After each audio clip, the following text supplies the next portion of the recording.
Hello friends, welcome to cooking house YouTube channel. તો આજે હું તમારી જોડે શેર કરીશ એક એકદમ જ ટેસ્ટી અને નવા નાસ્તાની રેસીપી. સાંજે ભૂખ લાગે અને કંઈ નવું ટેસ્ટી ખાવાનું મન થાય ત્યારે આ નાસ્તો જરૂરથી બનાવજો. તેની સાથે સાથે જ આ નાસ્તો દેખાવમાં જેટલો જ સરસ અને ટેસ્ટી લાગે છે, બનાવવામાં એટલો જ ઇઝી છે. અને માત્ર એક જ ચમચી તેલમાં તમે આખા ઘર માટે આ નાસ્તો બનાવી અને તૈયાર કરી શકો છો. તો ચાલો હવે આપણે રેસીપી જોઈ લઈએ. રેસીપી જોઈ અને આજે જ ઘરે બનાવજો. રેસીપી જોઈતા પહેલાં તમારે ચેનલને સબસ્ક્રાઈબ કરવાની છે. તેના માટે નીચે આપેલા રેડ બટન ઉપર ક્લિક કરો અને બાજુમાં આપેલો બેલ બટન પણ પ્રેસ કરી દો. ચેનલને સબસ્ક્રાઈબ કરવું એ બિલકુલ ફ્રીમાં છે, તો પ્લીઝ જરૂરથી કરજો. તો ચાલો હવે આપણે નાસ્તો બનાવવાની શરૂઆત કરીએ. તેના માટે મેં અહીંયા એક પેનમાં અડધો કપ જેટલો રવો એડ કર્યો છે. રવાને પહેલાં આપણે એકદમ સરસ રીતે શેકી લેવાનો છે.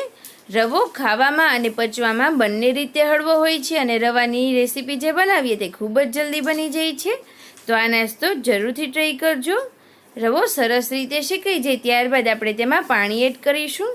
મેં અહીંયા 1 કપ જેટલું પાણી લીધેલું છે, એટલે કે જેટલો પણ રવો એડ કર્યો હોય તેનું ડબલ આપણે પાણી એડ કરીશું. અને તેને પણ એકદમ સરસ રીતે આપણે મિક્સ કરી દેવાનો છે. અને મિક્સ કરતી વખતે એક વાતનું ખાસ ધ્યાન રાખવું કે જે આપણે બેટર તૈયાર કરીએ તેમાં લમ્સ ના રહે. તો તેને એકદમ સરસ રીતે આપણે મિક્સ કરી દઈશું.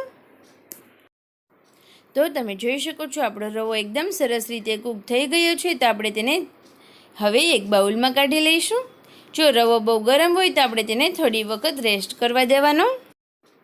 ત્યારબાદ હવે આપણે તેમાં એડ કરીશું એક બારીક સમારેલી ડુંગળી, થોડી કોથમરી અને 2 થી 3 નંગ તીખા મરચાં.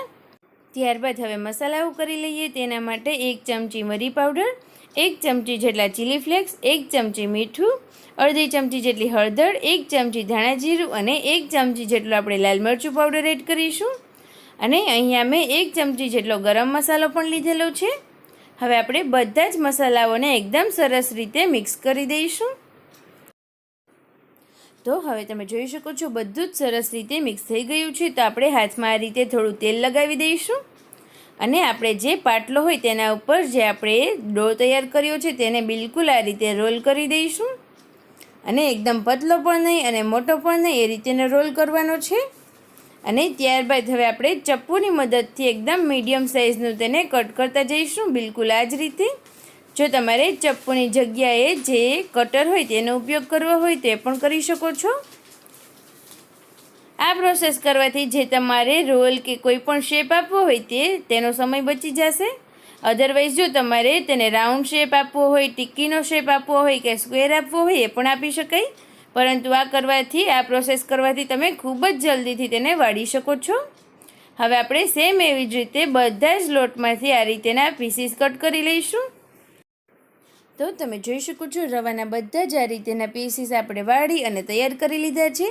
જો તમારી પાસે સમય હોય તો તેને 10 મિનિટ સુધી ફ્રીઝમાં રાખી અને ત્યારબાદ આગળની પ્રોસેસ કરો તો તે વધારે સરસ થાય છે. ત્યારબાદ હવે એક પેન લઈશું અને તેમાં 1 ચમચી જેટલું આપણે તેલ એડ કરીશું. જો તમારે બટર યુઝ કરવું હોય તો બટરનો પણ ઉપયોગ કરી શકાય. ત્યારબાદ તેમાં અડધી ચમચી રાઈ અને થોડા ફ્રેશ લીમડાના પાન એડ કરીશું અને એકદમ સરસ એવો વઘાર તૈયાર કરી લેવાનો છે. વઘાર એકદમ સરસ રીતે તૈયાર થઈ જાય ત્યારબાદ જે આપણે રવાના પીસીસ કટ કર્યા છે તેને એડ કરી દઈશું. અને તેને આપણે લગભગ 5 થી 7 મિનિટ જેટલો સમય તેને કૂક થવા દેવાનું છે, જેથી કરી અને તે એકદમ સરસ રીતે શેકાઈ જશે. તો 5 મિનિટ પછી તમે જોઈ શકો છો આપણા રવાના જે પીસીસ તૈયાર કર્યા છે તે એકદમ સરસ રીતે શેકાઈ ગયા છે. અને તેનું બહારનું લેયર એકદમ ક્રિસ્પી થાય ત્યાં સુધી તેને આ રીતે શેકવવા દેવાનું છે. હવે આપણે તેને એક પ્લેટમાં કાઢી લઈશું. અને જો તમારે તેને ડાયરેક્ટ ચટણીમાં બોરી અને ખાવા હોય તે રીતે પણ ખાઈ શકાય. અને જો થોડું ગાર્નિશિંગ કરવું હોય તો આ રીતે થોડો ટમેટો કેચઅપ એડ કરીશું. ત્યારબાદ થોડું જે કોપરાનું છીણ હોય તે પણ એડ કરી દઈશું અને ઉપરથી થોડી કોથમરી એડ કરીશું.